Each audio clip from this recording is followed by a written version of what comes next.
Hey everyone, today we're going to learn how to attach a single point sling adapter to an AR-57, AR-15, M4 style weapon. This single point sling adapter or sling mount attaches to the rear of the gun right in front of the stock.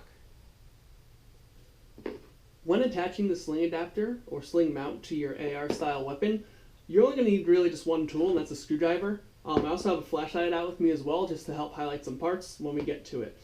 So big difference between the AR-57 as compared to an AR-15 or M4 style gun is that the AR-57 uses P90 magazines that load along the upper receiver. Because of this, Echo One decided not to use the normal battery compartment for most M4 style guns, which is up here in the front, and actually decided to install the battery compartment in the stock itself, which is an extending stock.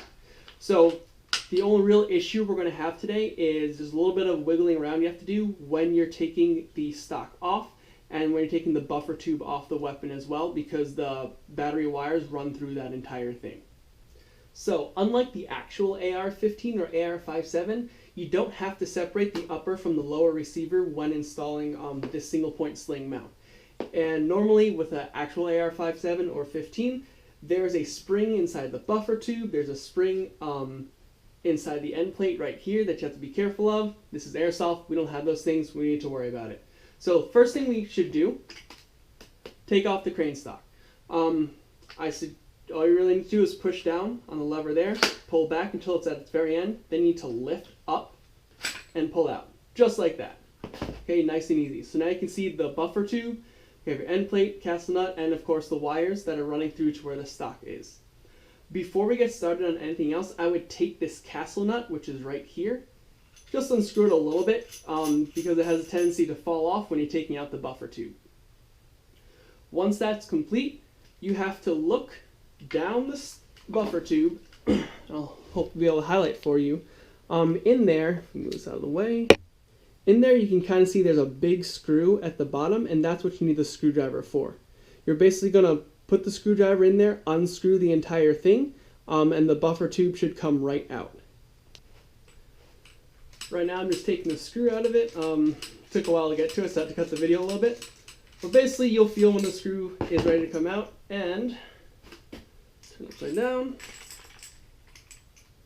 and you'll see this nice long screw come right out.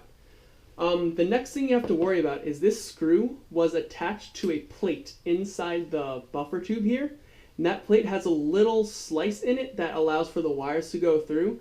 So in order to take this buffer tube off, you need to kind of finagle that plate to get out of there. It's pretty easy to do. You kind of have to mess around with it a little bit, and you see it just falls right out. Okay, so little plate, the screw went on the top here, came out the bottom there, and has this nice little slice in it where the wires could go through. Once that's done, everything else is pretty easy. Just pull the buffer tube right off, just falls right through. Make sure you're being careful with your wires. You don't want to break them in any sort of way. So the whole buffer tube came off. This is why I wanted you to turn the castle nut beforehand so it doesn't just fall off the edge there. And then you have the end plate that comes with the gun that's just nice and loose right now. You can take this off if you want to. I suggest you keep it on because the AR-15, I'll show you real fast. The AR-15 or AR-57 style end plate is a little bit thicker. The AR-15 style end plate or sling adapter is a little bit thinner than what they used in Airsoft, this end plate right here. The only issue I really could see with this is if it's raining or something, water could get into here, which could lead right to the gearbox and cause some issues. Keep it on, take it off, whatever, your choice. It doesn't really matter either way. I'm going to keep it on mine just because. I'm going to slide it back in there. And just take this sling adapter, put it right through the wires,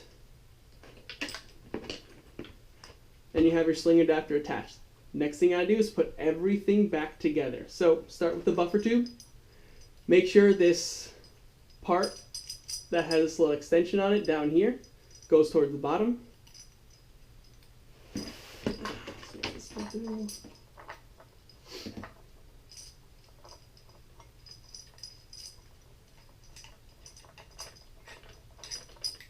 Go. The tube itself has two little grooves in it that will let it attach to these two little grooves that are right here. So basically it kind of just slides right in. You get it right? There you go. Once you have this buffer tube back on, I would suggest taking this little plate right here and putting the screw through it first. This will help it stay more upright when you're putting it back into the buffer tube.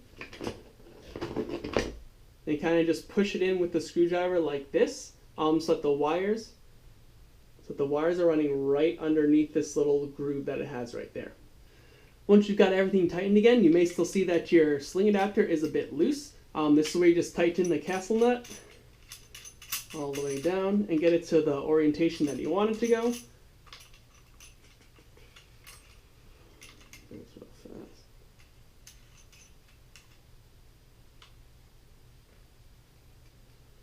Tighten it all the way.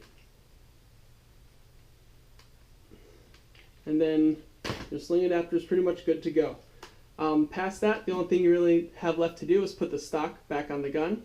Just kind of push the wires right through the end there. To get it initially back on, you have to lift up, like when you took it off, pushing just a little bit, and then from there you can push down on the stock and just all the way in.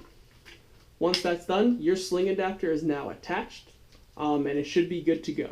I'm using right now the Blackhawk Storm Sling XT. It comes with a detachable part that goes right onto your sling adapter. So this is on there. Hook it up to your sling, and you're good to go. I'm going to leave links down in the description below to the sling adapter itself, the sling, the Echo One AR-57, just in case you guys want to try it out. It's a pretty interesting gun. But yeah, that's all. See you guys in the next one.